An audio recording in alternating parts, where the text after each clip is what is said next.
Hey guys, how's it going? Welcome to another episode of I Shot My Husband. Okay, in all seriousness, before we start, I need to warn you guys that in this video, I go over the murder of Phil Hartman, which could be triggering to some viewers. So I will throw up some warning signs before I talk about the murder. So you guys can skip the section or just click off the video, but you wanna know what you should click? That like and subscribe button. Don't this look so enticing? And what else looks so enticing is a banana bean sandwich that I'll be trying out to celebrate 123 subs at the end of this video. Thank you to that commenter for that great idea. Alright, let's start this video. Phil Hartman, incredibly more recognizable for his character Lionel Hutz, Troy McClure, and even Fat Tony from The Simpsons, and a whole list of other roles, in which he starred in and voice acted in, like SNL, The Three Amigos, and being the co-creator of Pee Wee Herman. The great man himself, Phil Hartman, was born on the magical day of September 24th, 1948, in the great land of Brantford, Ontario, where as a family business, they all sold building materials. Phil Hartman is quoted as saying this about his family: "I suppose I didn't get what I wanted out of my family life, so I started seeking love and attention elsewhere." Phil Hartman was roughly only 10 years old when his family moved to the United States to go and chase that American dream that we all hold so near and dear to our hearts. Here in the US of A,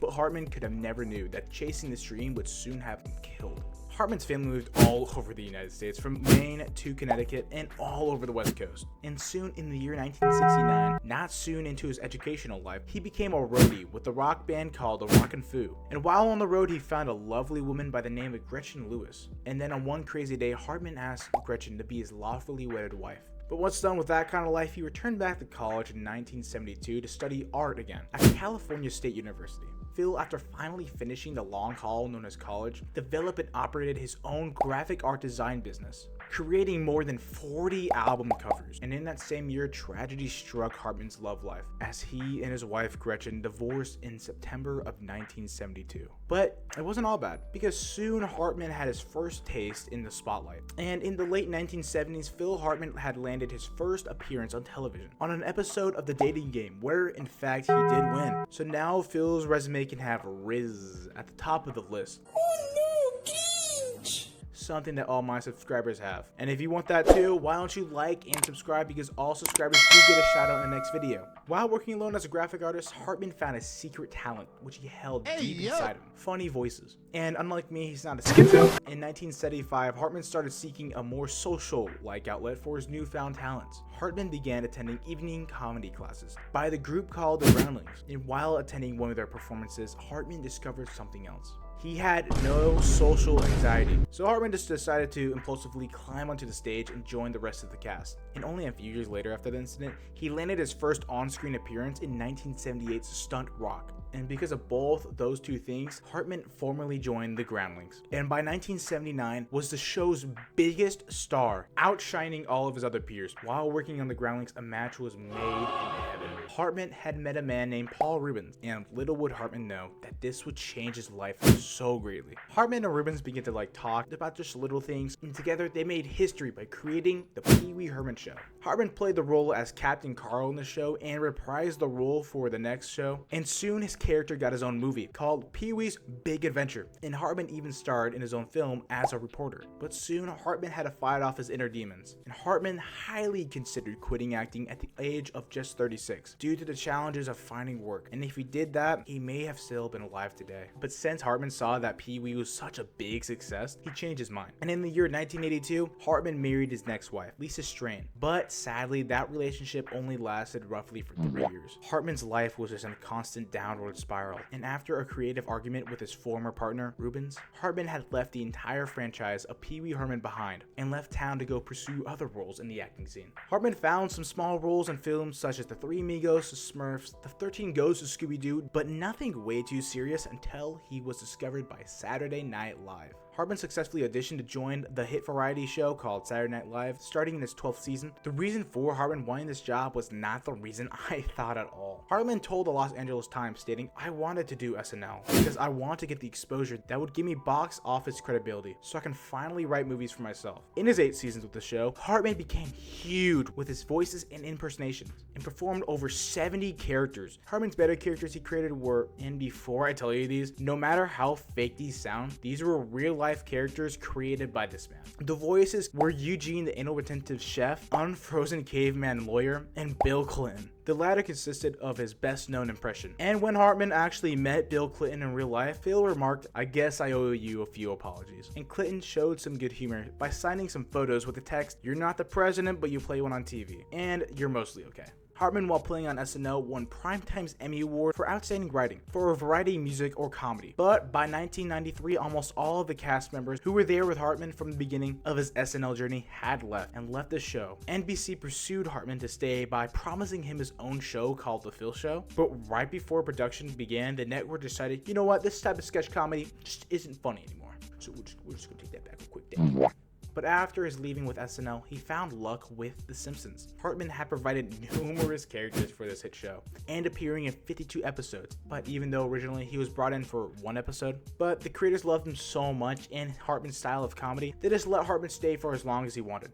Hartman had created numerous characters on the show, like Troy McClure, Lionel Hutz, and as well as a whole entire list of background characters, and this insane side hustle lasted for a long time. Now, Hartman's next job was on a sitcom called News Radio, a show portraying radio news actor Bill McNeil. And while working on News Radio, he became really good friends with the one and only Joe Rogan. Hartman was making so much money from this one show alone. He was pulling in roughly $50,000, or in today's money, $96,000 per episode on News Radio. And around the 4th season, Hartman fought for NBC to greenlight a 5th season, and sure enough, they did. But sadly, right before production, Phil Hartman was murdered by his wife in cold blood. Pause. Okay, now before we get into this whole dirty mess here, here's your warning to skip this portion if you do not want to hear all the nasty details. Okay, we all good? Let's dive back in. On May 27th, Hartman's new wife, Bryn, visited the Italian restaurant Buca di Papa with producer and writer Christine Zander. They both had drinks and laughs, but after returning home, Bryn and Hartman had a huge domestic dispute. But once Hartman was tired and went to go rest, Bryn snuck into Hartman's bedroom, loaded with a .38 caliber handgun, and at some time before 3 a.m., creeped up to the bed, aimed the gun right between his eyes, and pulled the trigger, killing Hartman at the age of 49. But that wasn't enough for Bryn. Oh, no. She had to have every satisfying moment of this. So then Bryn began to shoot Phil in the throat and as well as the upper chest. It was later found out through drug and alcohol tests that Bryn was on Zoloft, which she did get from her daughter's psychologist. Cocaine, which she did get from one of Phil's co-stars on the set of News Radio, and as well was insanely drunk. After the murder, Bryn took off speeding to her friend's house, Ron Douglas, and confessed everything to him, just pouring out information after information, dropping this huge bomb on Ron. But Ron thought she was just high or playing a really dumb joke, so Bryn finally convinced Ron to come see the body for herself. And on seeing Phil's lifeless body, Ron immediately called 911 at 6:20 a.m. A little after that, the police arrived and escorted Douglas and Hartman's 2 distraught children from the scene. But while searching for Bryn, they heard another gunshot from another bedroom upstairs. But by the time they found her, she had already died due to a gunshot wound to the temple. It was ruled a suicide. Phil Hartman's legacy will always live on through his comedy and acting. He had created so many lovable characters that are still celebrated to this day. And even though we had missed out on so many new characters like Zap Brannigan, a character in the show Futurama written specifically for Phil, we can still remember him for all of his outstanding performances. Phil Hartman, even though short-lived, has inspired the direction of comedy in Hollywood and changed so many lives for the better. But if you want to change your life for the better, why don't you like and subscribe, because all subscribers do get a shout out in the next video. But before we do our shout outs, here is what I promised you: an honest review on the banana bean sandwich. How's it going? This is Banana Beans coming to you live from the kitchen. So first, we're gonna start off with placing these beautiful bananas. Sprinkle them all over the top of this, make it all evened out. Fantastic. Doesn't it look great, you guys? I think one more should suffice. I hope you guys like that. And next, we're gonna take our beautiful can of beans here, take that over here to the can opener.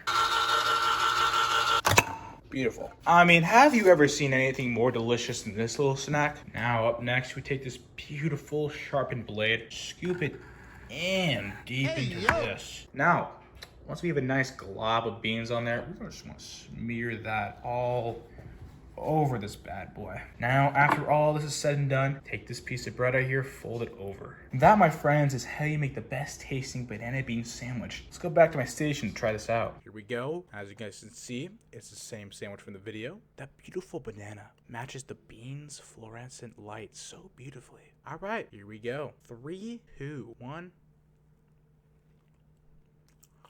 Scrumdiddlyumptious. That is not as half bad as I thought that would be. I genuinely thought I was gonna throw up. I have a bucket down here and everything. It's like a sweet burrito. All right, there you guys go. Now on to this week's shoutouts. The beautiful people who subscribe to me and are in these shoutouts, thank you guys so much. It means so much to me. Now here we go. First one of these beautiful people is Grayson is here, MA20s, Jay, Queen Dash of the Icons, Banana Bashers. I mean, pretty scary name right there, but okay. And last but not least, Penguin3. Thank you guys so much for subscribing, and thank you so much for watching to the end of this video. And hey, you guys stuck around this long, why don't you guys like and subscribe so you too can be on this list. Thank you guys all so much for watching. Love from Banana Beans. Peace.